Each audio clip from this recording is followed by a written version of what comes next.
Hey, this is Joe Meldal from Science of Sustainability. I'm talking about my sustainable home project here, coming to you live from Russia at the moment. My sustainable home is 1,500 square feet because the smaller the better, the less space you have to condition, the more efficient it is, and people don't really need nearly as much square footage as they think they do to live right now.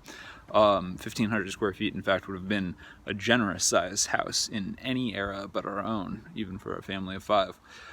My house is made out of wood because wood is carbon sequestering. Concrete and steel, very carbon intensive in their production and not as beautiful as wood either.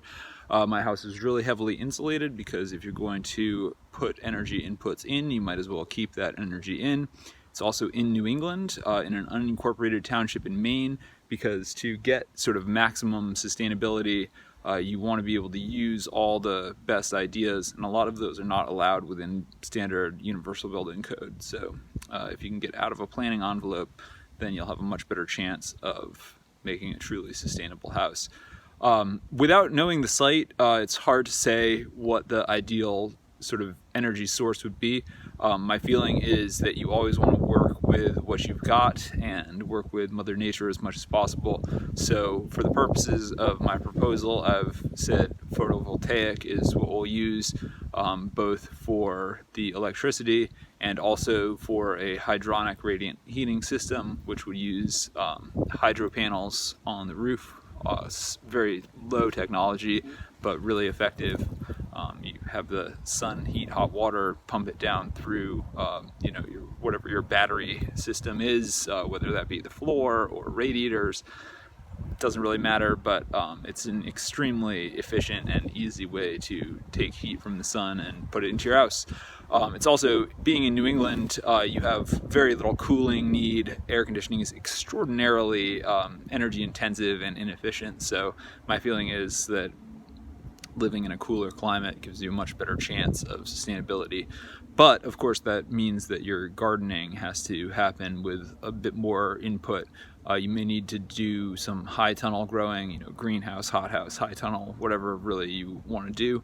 But to get vegetables in the winter, you'll need some sort of temperature control for that.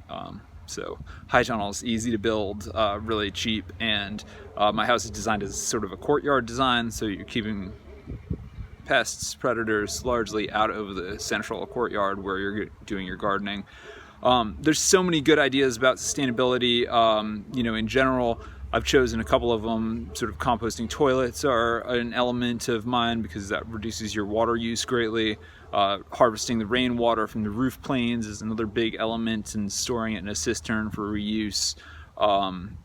There's infinite numbers of ways that you can go about it, but the general overall feeling I have is that you want to work with Mother Nature as much as possible, use natural light, where you have to have mechanical or electrical inputs, make them minimal and really think them through.